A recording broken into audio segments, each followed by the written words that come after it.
Ah, c'est difficile, mais ce que je peux dire, Keur Massar de 2012 ou Keur Massar de 2018, il y a énormément de changements actuellement.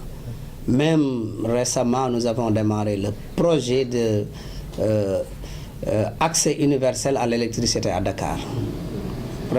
Presque tous les quartiers qui n'avaient pas de l'électricité actuellement ont eu de l'électricité.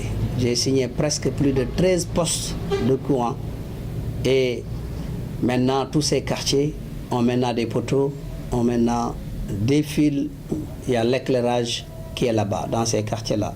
Donc, peut-être il reste quelques quartiers, parce que comme on a une commune qui se développe, même si on met tous les quartiers de l'éclairage, demain il y aura d'autres quartiers qui vont naître et ces quartiers aussi vont demander encore pour que la mairie vienne.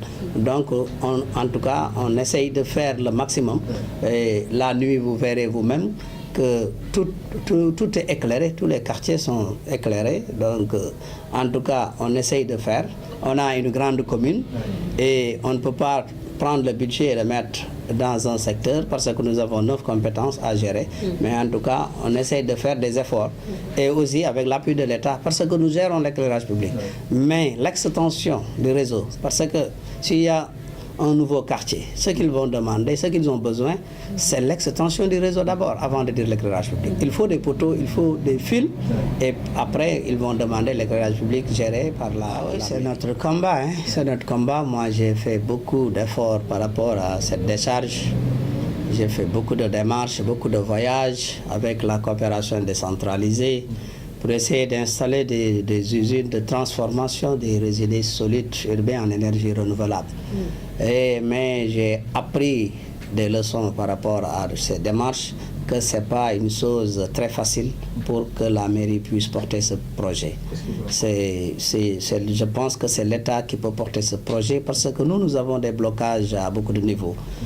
Premièrement, j'avais négocié avec une entreprise Satarem et une entreprise aussi qui est Séché Environnement qui se trouve à Paris. Ils m'ont reçu à Paris et autres. Donc quand ils sont venus pour qu'on fasse une convention pour installer cette usine, premièrement, ils me demandent que l'usine qu'on doit faire ici, parce que cette décharge-là n'est pas une petite décharge. Peut-être c'est la première en Afrique de l'Ouest. Ils m'ont demandé, il faut une exonération des matériels lourds qu'ils vont venir pour implanter l'usine.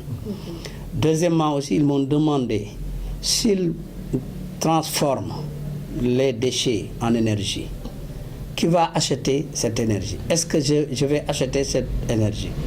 Et vous savez que dans notre pays, le Sénégal, c'est la Sénélec qui gère la distribution de l'énergie. Donc ça, je ne peux pas leur garantir cela. Troisièmement, ils me demandent, est-ce que, par exemple, actuellement, il y a de la matière, il y a beaucoup de déchets. Mais s'ils transforment d'ici 2 ans ou 3 ans, s'ils n'ont plus de déchets, l'usine va tomber en faillite. Donc, est-ce que je peux leur garantir qu'ils vont avoir le nombre de tonnages de déchets par jour qu'ils ont besoin? Ça aussi, c'est le ministère des collectivités territoriales avec l'UCG qui gère cela. Donc, je ne peux pas faire de convention avec ces partenaires. Raison pour laquelle, quand j'ai reçu récemment Satarem, je les ai amenés au niveau du ministère des collectivités territoriales qui nous gère, qui est un ministère transversal et tout, pour qu'ils puissent discuter. Mais je pense qu'avec la COP21, moi j'étais à Paris, je sais que on a des conventions avec la Banque mondiale qui peut, avec l'État du Sénégal, et travailler parce qu'il y a des fonds qui sont là-bas, que l'État peut lever pour en faire une usine de transformation qui pourrait nous sauver de cette décharge.